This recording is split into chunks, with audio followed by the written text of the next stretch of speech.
SABC News correspondent Jagruti Dave joins us live now from Washington, D.C. with the very latest on the U.S.'s response to the current tension between Israel and Iran. Jagruti, a good afternoon to you. Thank you so much for your time. So what is the U.S. response on the current Iran-Israeli conflict at this stage? Any new developments since, of course, that statement by the Trump administration citing that 2 weeks before he makes any decision? Yes, Alicia. I think the statement that was read out by the White House's press secretary announcing that fortnight thinking period that Donald Trump has decided upon before he announces whether or not the United States is going to involve itself in attacks on Iran is quite crucial. I think the White House is painting this as giving diplomacy a real shot. She said in the statement, Caroline Leavitt, there was a substantial chance for negotiation. This is echoed by world leaders like the Foreign Secretary David Lammy for the United Kingdom, who said that there is now a window now exists within the next 2 weeks to achieve a diplomatic solution. So this diplomatic off-ramp in the next 2 weeks is something that appears to be the narrative coming out of Washington. But you have to remember that these 2 weeks also gives the United States a chance to get its military ducks in a row in the region, to position its assets in the Middle East should Donald Trump come to the decision that he will intervene in Iran militarily. So there's still really no clarity. It's just that the decision appears to be kicked into the long grass to find out in a fortnight's time what happens next.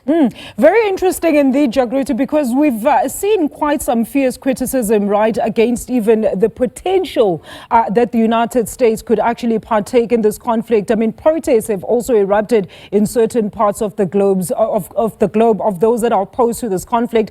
I mean, I mentioned Bernie Sanders earlier on in my bulletin.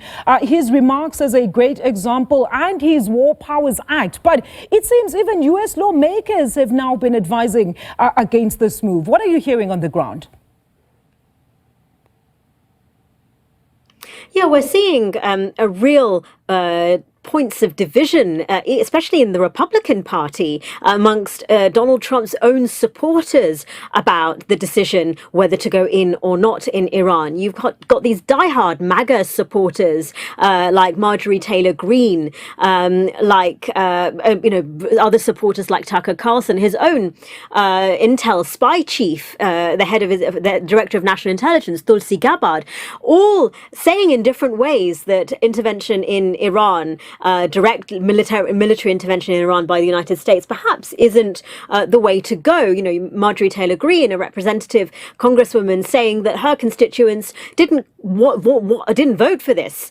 They want to see policies that see a reduction in gas prices or the price of their shopping. Remember that Donald Trump got elected on one of his promises to take the United States out of foreign interventions, the so-called forever wars, as he called them, the conflicts in Iran, Iraq and Afghanistan being key ones that people remember and that a lot of Americans really don't want to see happen again.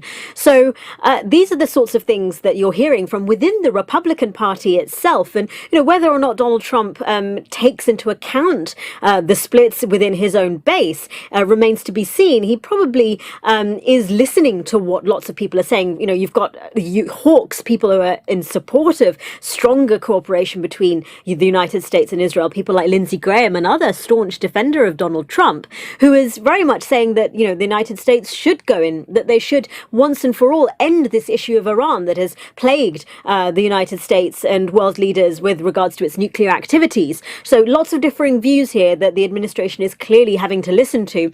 Whether or not they take these views on board when they make their decision, it remains to be seen. Absolutely, Jagruti. I was speaking to an analyst earlier, and I was actually asking if indeed Trump can make such a huge decision on whether or not he goes ahead within this war and participates in this war. And the analysts were saying that he could make this decision on his own, but then, of course, he would have to prove, as in this stage, it's not a direct attack against the United States. So yesterday, Secretary of State Marco Rubio had met with his UK counterpart counterparts in order to discuss this very issue. What was the outcome of that discussion? Do you know?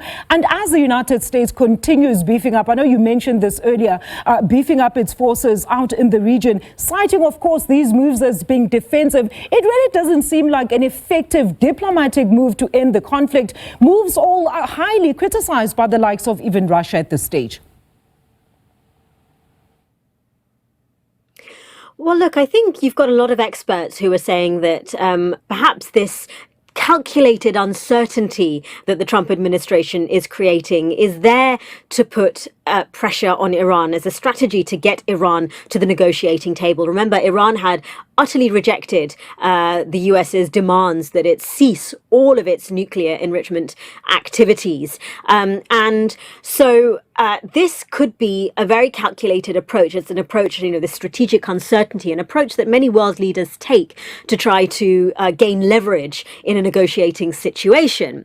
On the other hand, Donald Trump as a character, many experts have said is wildly unpredictable. He doesn't play by the rules, traditional foreign policy playbook rules. So it's anyone's guess as to what he could do. When he talked outside the White House the other day, he said, I might do it, go into Iran, or I might not do it. Nobody knows what I'm going to do. Characteristically, of Donald Trump to say such a thing to the world media.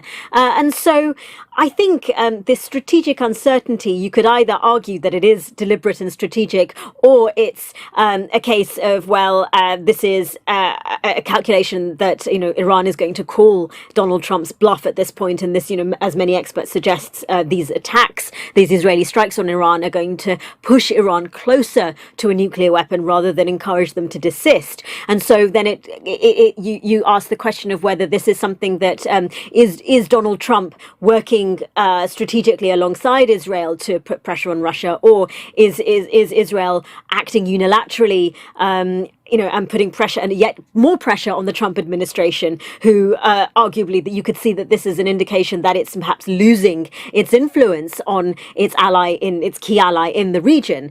So lots of questions at play, lots of pressure on the Trump administration at this stage. Jagruti, thank you so much for that update. That is SABC News correspondent there, Jagruti Dave, joining us live from Washington, D.C.